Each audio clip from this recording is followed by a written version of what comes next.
We are coming on the air tonight with breaking news. WSAV's Isabella Baez joins us now from the scene. Isabella, what are police telling you tonight?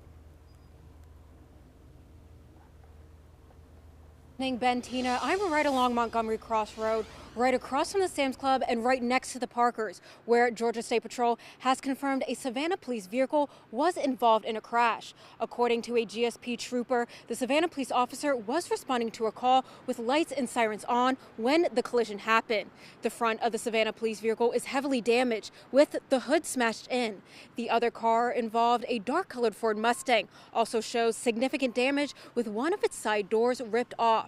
Glass is scattered across the intersection and crime scene tape now surrounding both vehicles. Chatham EMS, Chatham Fire, the Chatham County Sheriff's Office, Savannah Forensics, and Georgia State Patrol were all on scene investigating. That the Savannah police officer was involved. He was en route to a call for service with his license sirens activated, and as he was going through the intersection, an accident occurred. As of right now, both the Savannah PD officer and the civilian in the other vehicle are in stable condition. They're fine right now, just a little bit of cuts and bruises, and they're at Memorial Hospital right now being treated.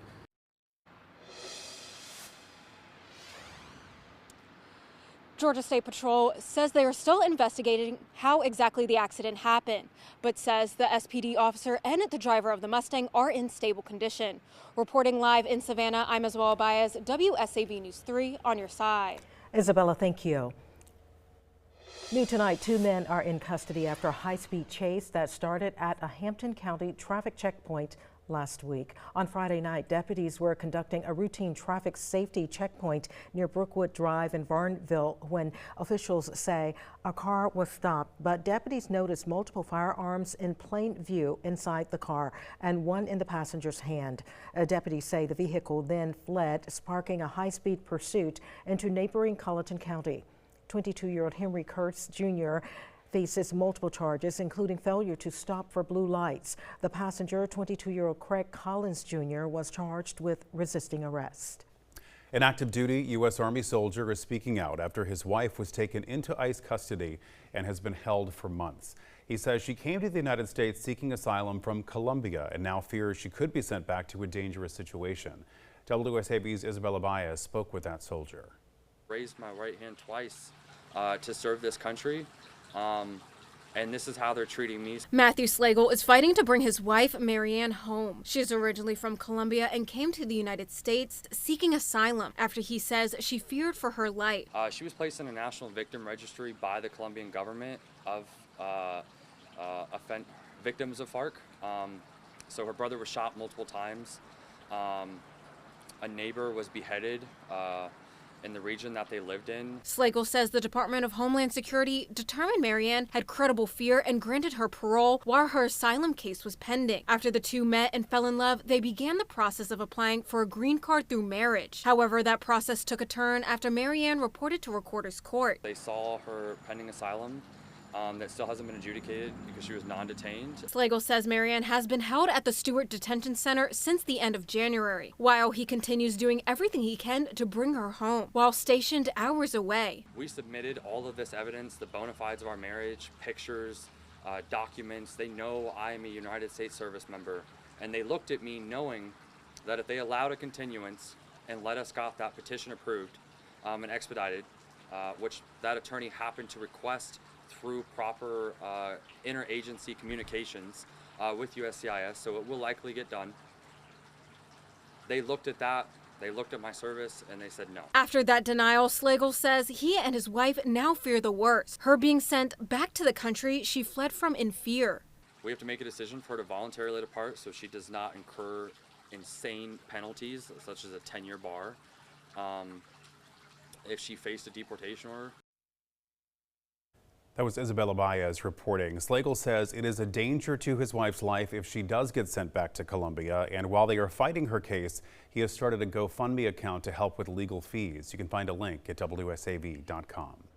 Firefighters are investigating a house fire in Savannah that caused significant damage. Crews were called to the 600 block of West 36th Street around 6:40 p.m. this evening, where they found the back of the home fully engulfed in flames. Searching and spreading through the attic, everyone inside was able to get out safely, though 2 cats are still missing. A nearby shed also caught fire, which officials say may have been caused by embers from the main fire. No injuries are reported, and crews remain on scene working to fully put the fire out and determine the cause. Developing now in Valdosta, police are investigating after a possible fetus was found lying in the grass at a local apartment complex. Officers responded yesterday morning around 10:30 to the Brittany Woods apartments on Old Statenville Road after a 911 call. Authorities say the remains will be sent to the Georgia Bureau of Investigation Medical Examiner's office, where an exam will be held to determine more details, including the stage of development. Police say the investigation is active and no additional information is being released right now. A frightening situation in Hampton County ends safely after a 6-year-old girl was found running along a highway.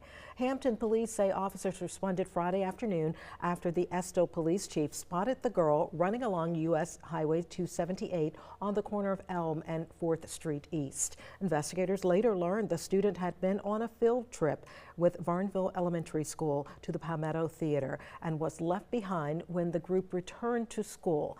The girl told police she had fallen asleep during the program, and when she woke up, the theater was empty. Then she left, trying to get back to school on her own.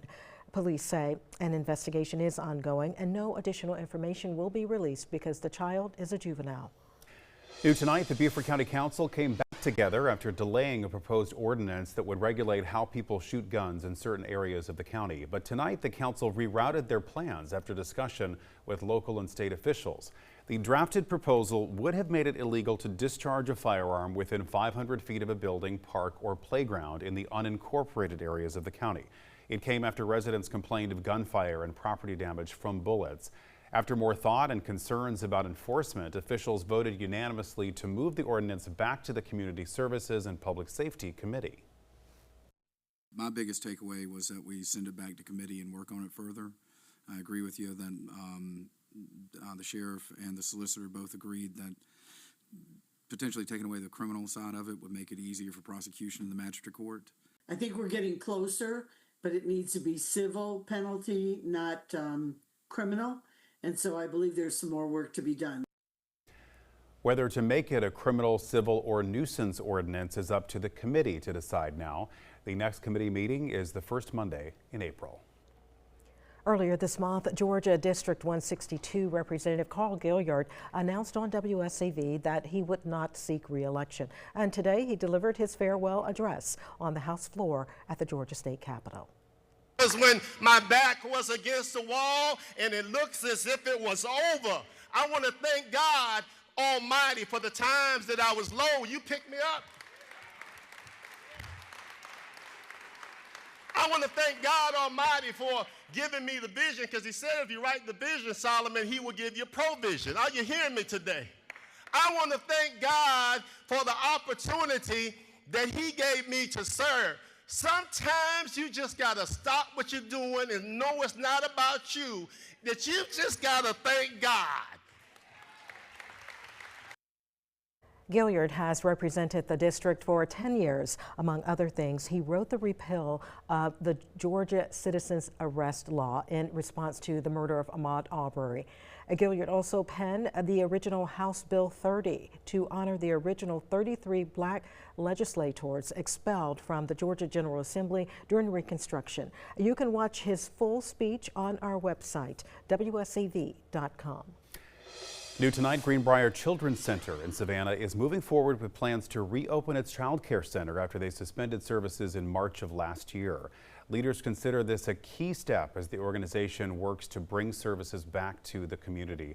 The reopening comes as part of a broader effort to restructure and strengthen for the long term. Leaders say the child care center will once again provide care for children as young as 6 weeks old. A community event is set for Wednesday at 3 in the afternoon on Hopkins Street, where officials will share more details about the plans and future initiatives. The nonprofit was founded more than 75 years ago.